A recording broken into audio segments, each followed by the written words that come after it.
Alright, I'm going to show you a way how to do a cloth simulation, kind of like a reveal. Reveal the enigma within. Where it's spinning around a cylinder or any kind of object and slowly reveals your object. So first delete everything, import a plane. Before I even do that, let me turn on the screencast keys. Okay, import the plane, scale it up a little bit. Then we need to import an object. Of course, we're going to take Suzanne? for this demonstration. Turn her around a little bit. Import a cylinder, and around that we will round up the cloth. Nope, around the y-axis. Okay. Go up a little bit. Since we are going to use a collision modifier, we want it a little bit above the plane so it doesn't always collide with it and interferes with the physics. So did Beethoven do physics? Okay, let's scale it a little bit down. Press Shift X to scale it down. Shift X. Why doesn't it want to work? No. Shift X, scale it down. Everything but the x-axis. Okay, should be good enough. It's around the same size as Suzanne. Let's scale it up a little bit on the x-axis. X-axis, like that. Let's make it around the same height. You can go a little bit lower if you want, but sometimes it glitches out with the cloth simulation, so I tend to go a little bit upward. And then you can do some machinery or just even hide it from your camera angle. Then next up, import another plane. Go up a little bit to cover Suzanne. Let's stretch it out a little bit up until the cylinder, around half of it. Let's cover Suzanne a little bit more, scale it up on the x-axis and subdivide it a little bit. Subdivide, let's go with 30, 35. Come alive, 35. Okay, so the edges towards the cylinder, we're going to select them. Press 2 to go to edge select mode. Alt, right click, left click on the edge to select everything. And then assign this to a vertex group. Press Ctrl H and hook it to a new object.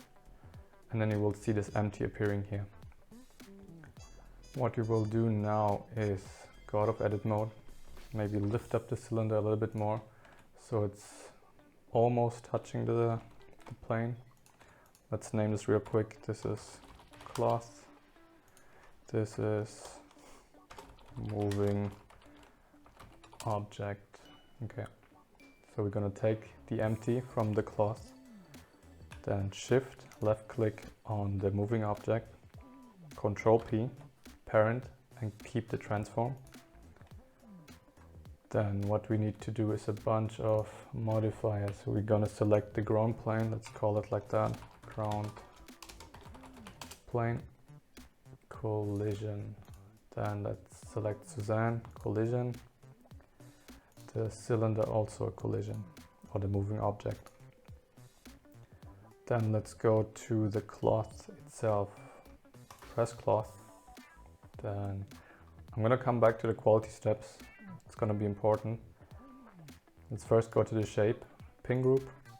Select the vertex group we just created. Under collisions, we're gonna check self collisions. And depending on your object, like Suzanne right now is a little bit edgy. You are kind of edgy, aren't you? I would say. It's not smooth, so it will kind of tear the cloth. So once it reaches the end, it's gonna snap, and it's like a rubber that's like springing, or a spring actually. And for that you can play around with the tension and the damping, and also with the damping of the collision objects or modifiers. It's a lot of tweaking. I'm just going to show you the general way I do it. to move everything to roll in itself, select the cylinder and first Control A, then apply the rotation. Here it was before like 90 degrees, now it's 0. That's what we want. Press I, hover over the box here, press I to keyframe it. Let's make it a little bit shorter, the animation. Doesn't need to be that long, 150 for example. Go to the end. Okay, forget about it. That's what we're not gonna worry about. Let's move it around. In which way does it roll? Probably negative. No, negative, yes. Okay. So let's go with minus 500 as a rotation.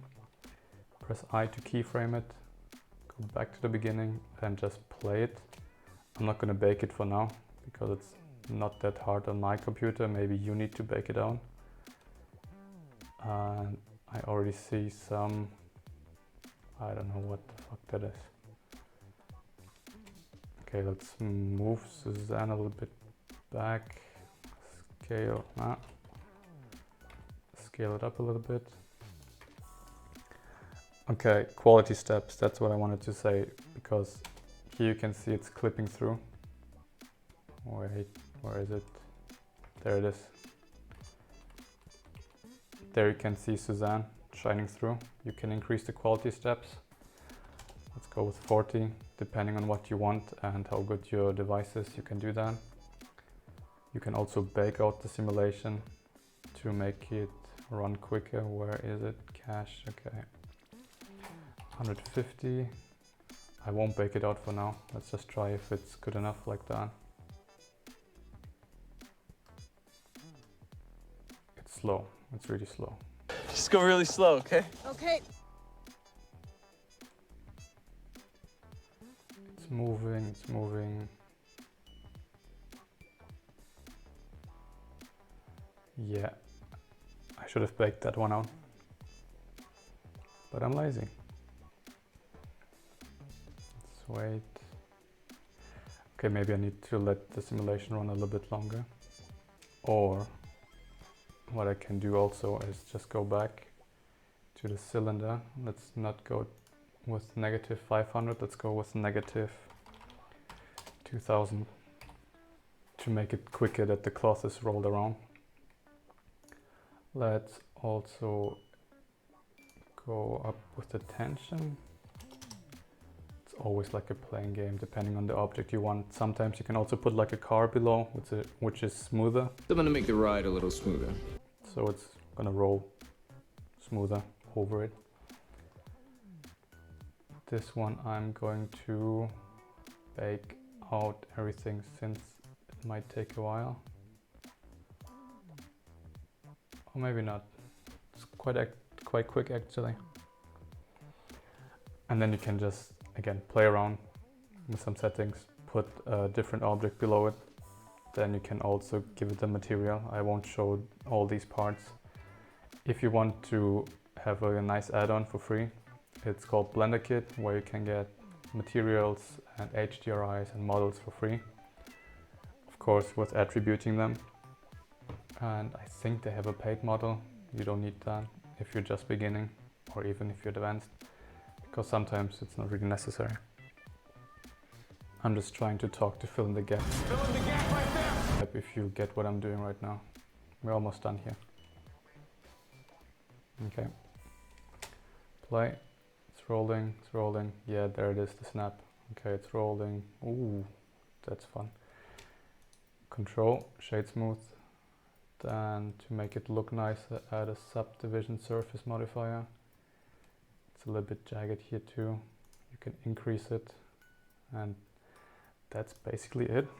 You can also put like a box around the cylinder. Nope, I don't want to save. Cursor to selected. Import a box. Scale it up a little bit. Okay, let's add some loop cuts up there. Select this one.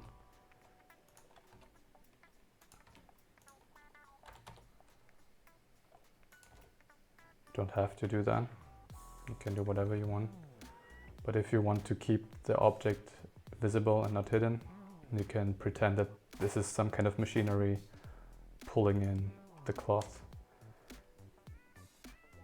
If you really want, like if you want to avoid this kind of mess, you can also set it as a collision object, but it's going to take way longer to calculate all those rotations and collisions. So I'd rather try to hide it, try to set the camera in a way that it doesn't show too much of the cylinder, or at least tries to hide all this movement, or try to stop the moving of the cylinder at one point. But yeah, that's it. I hope you enjoy. If you liked, thumbs up. If you want more of this, or if you want anything you want me to show you, write it in the comments below. Subscribe. If we both subscribe to the Daytime Drama Journal, it'll be as if we're in the same club.